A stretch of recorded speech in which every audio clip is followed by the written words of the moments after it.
সন্তানের জন্য ভালো একটা মা নির্ধারণ করা। কারণ বাচ্চাটা যেই মহিলাটার পেটে থাকবে পেটটা যেন ভালো হয়। এমন একটা যুগে বসবাস করি যেই যুগে মা বোন না সবাইরই কম বেশি অনেকে আছে যাদের লজ্জা শরম নষ্ট হয়ে গেছে।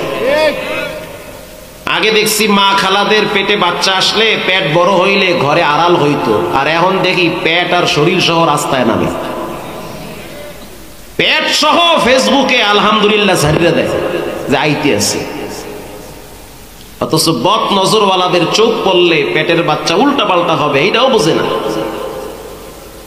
বাচ্চা দুনিয়াতে আসার পরে নিয়ে গেছে হুজুরের দ্বারে তাহানিক করাইতে। হাদিসের ভাষায় তাহানিক করাও, ফু দিয়ে আনো। হুজুরের দ্বারে নিয়েছে, হুজুর একটা ফু দিয়ে দেন। এমনি তো বউ পেটে বাচ্চা নিয়ে টিকটক বানাইছে, কোন ঝামেলা হয় আল্লাহই জানে।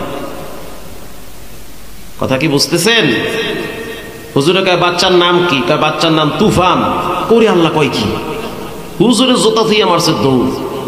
হুজুর হাদিয়া নেবেন না? তোমার হাদিয়ার গুল্লি মারি এই তুফানে আমার ঘর ভাঙছে 7 বার।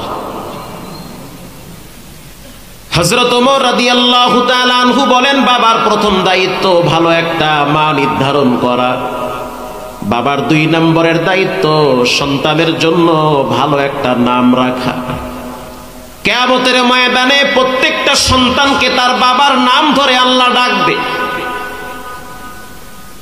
যেমন আমার আব্বার নাম মহিউদ্দিন, আমার নাম মাহমুদুল হাসান। আল্লাহ ডাকবে, মহিউদ্দিনের বেটা আসো, 5টা বিষয়ের হিসাব আমার থেকে দিয়ে তারপরে যাও। আল্লাহু আকবার।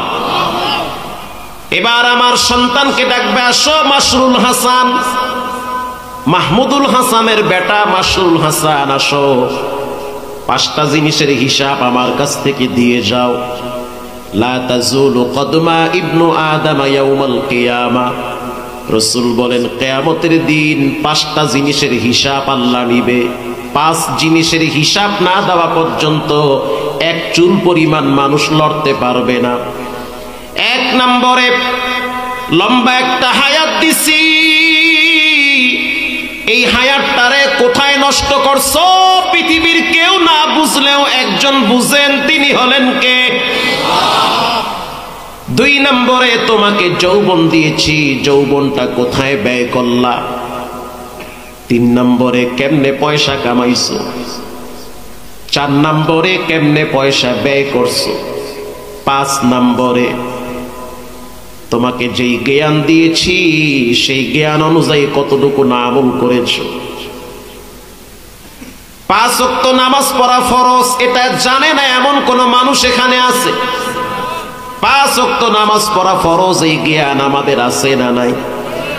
আল্লাহ বলবে জানো? কয় হ জানি। তো কেন মানলি না? আউয়ালু মা ইউহাসাবু বিহিল আবদু ইয়াউমাল কিয়ামাতিস সালাহ। কিয়ামতের দিন সর্বপ্রথম হিসাব হবে নামাজের। যেই যুবক নামাজের হিসাব ফেল করবে, আল্লাহর কসম বাকি সবগুলা হিসাবে সে ফেল করবে।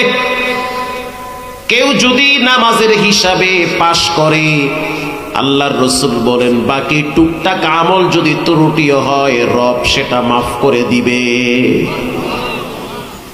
আমি যেই আয়াত আপনাদের সামনে তেলাওয়াত করেছি, আল্লাহ রাব্বুল আলামিন বলেন, ইয়া আইয়ুহাল্লাযীনা আমানুস্তাঈনু বিস-সাবরি ওয়াস-সালাহ।